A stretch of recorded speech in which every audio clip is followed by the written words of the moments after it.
Okay, so in previous lecture हम लोगों ने एक्सप्रेशन फाइंड आउट किया था energy of electron in nth orbit. ये यहाँ पर आपकी टोटल एनर्जी है। काइनेटिक एनर्जी के बारे में देखा था, पोटेंशियल एनर्जी के बारे में देखा था और फाइंड किया था मैंने लास्ट में total energy of electron in nth orbit. तो आपका निकल गया था -13.6 Z² और इलेक्ट्रॉन वोल्ट।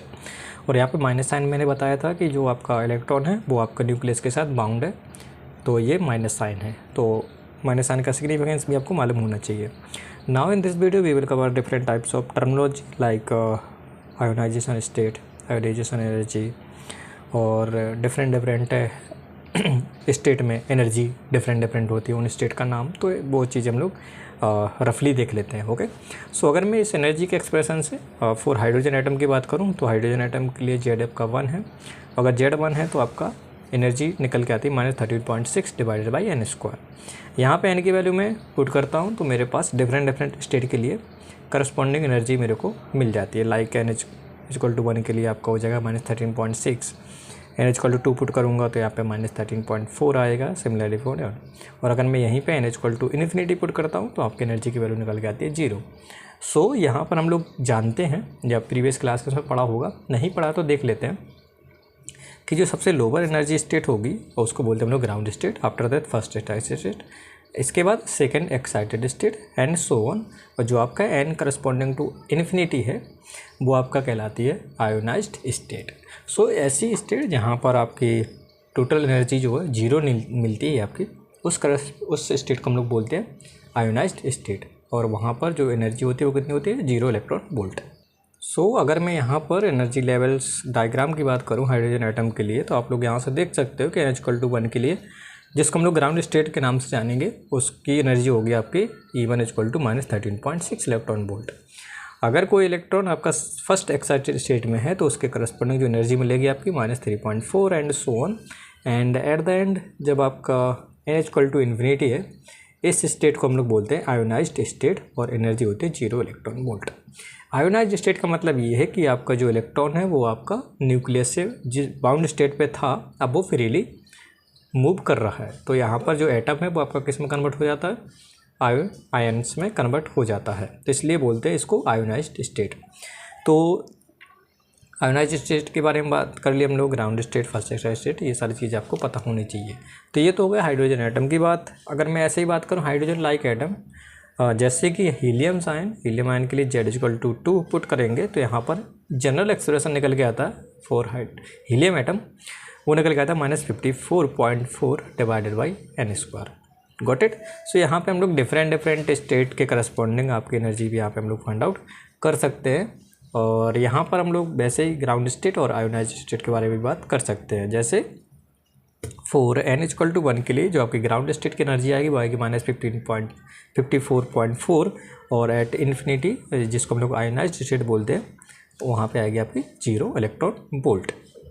सो अगर मैं एनर्जी लेवल डायग्राम की बात करूँ तो energy level diagram of helium ions के लिए कुछ इस तरीके से डिफाइन हम लोग कर सकते हैं कि n=1 के करस्पॉन्डिंग जिसको हम लोग ग्राउंड स्टेट बोलते हैं उसकी एनर्जी कितनी थी? -54.4 इलेक्ट्रॉन वोल्ट।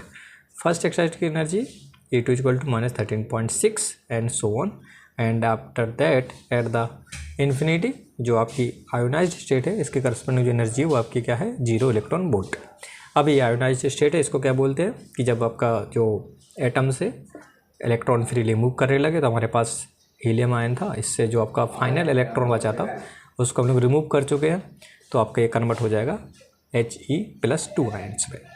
तो इसको आयोनाइज्ड स्टेट बोलते हैं। इसके करस्पॉन्डिंग जो एनर्जी होती है उसको हम लोग आयोनाइजेशन एनर्जी बोलते हैं। तो नेक्स्ट टर्मिनोलॉजी आपकी आयोनाइजेशन एनर्जी, साथ ही साथ बोलते हैं इसको binding energy of electron in ground state of hydrogen atom. तो जब को आपका हाइड्रोजन एटम का जो इलेक्ट्रॉन है अगर वो ग्राउंड स्टेट में प्रेजेंट है और उसको आयोनाइज्ड करना है या फिर जो बाउंड था उस बाउंड स्टेट से फ्री स्टेट में अगर आपको ले जाना है तो जो आपकी रिक्वायर्ड एनर्जी होगी वो आपकी कहलाएगी आयोनाइजेशन एनर्जी और बाइंडिंग एनर्जी। तो वही यहाँ पे डेफिनेशन लिखी है कि द आयोनाइजेशन और the binding energy of electron in ground state of hydrogen atom is the energy required to remove the electron from ground state to ionization state।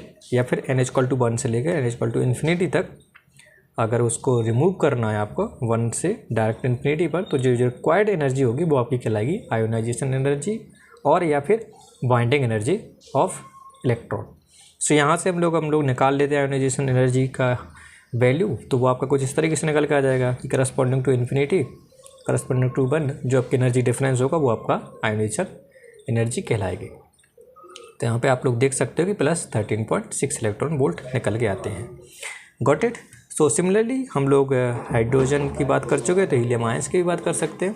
Helium ions के लिए क्या था, इन्फिनिटी माइनस E1, तो आपको पता है कि जब n इक्वल टू 1 के करस्पॉन्डिंग कितने थे -15.4 इलेक्ट्रॉन वोल्ट, तो आपका डिफरेंस आएगा पॉजिटिव प्लस 54.4 इलेक्ट्रॉन वोल्ट।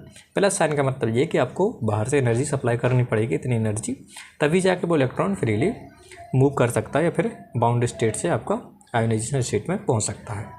ऐसे हम लोग लिथियम आयंस के लिए भी हम लोग कर सकते हैं, जो कि आपके निकल के आता है plus 122.4 electron volt.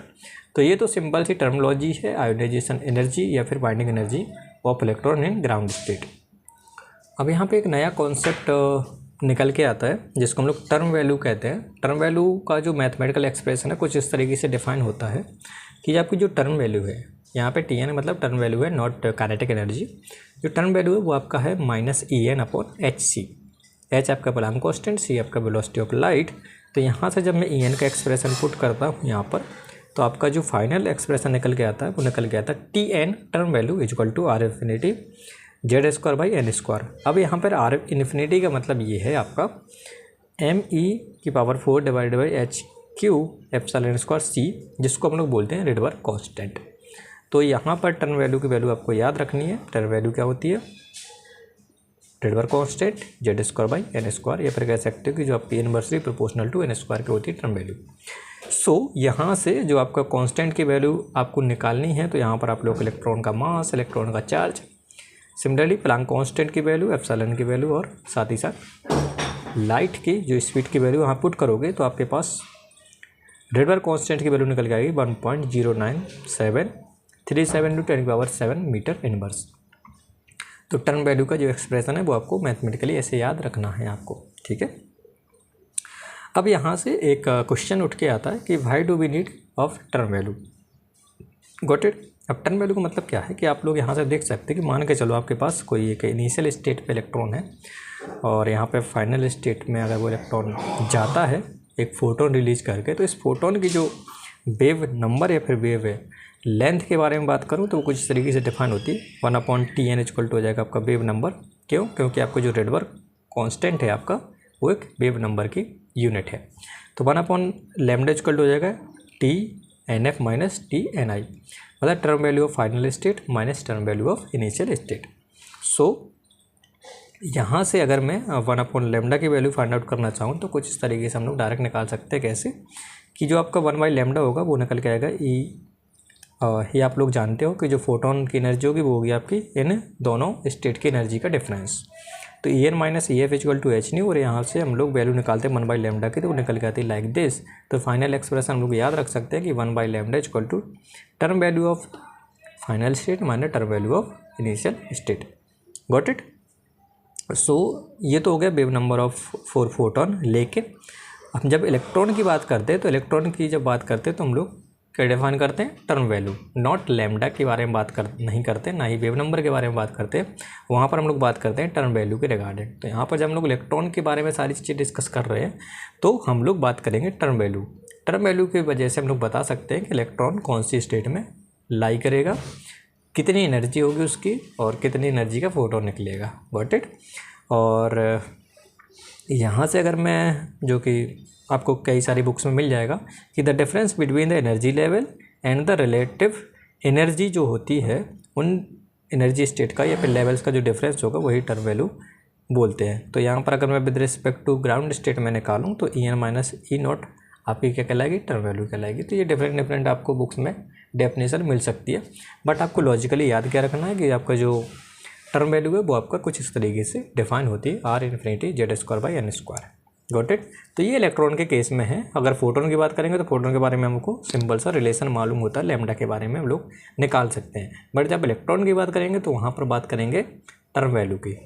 Got it. So यहाँ पर हम लोग ये लेक्चर कंप्लीट करते हैं। एंड दूसरे लेक्चर में बात करेंगे emission spectrum of hydrogen like atom. तो अभी तक यहीं तक रखते हैं। इसमें अगर कोई डाउट होता तो कमेंट बॉक्स में आप लोग पूछ सकते हो। बाकी आप लोग अपना ख्याल रखिएगा। Thank you and all the best.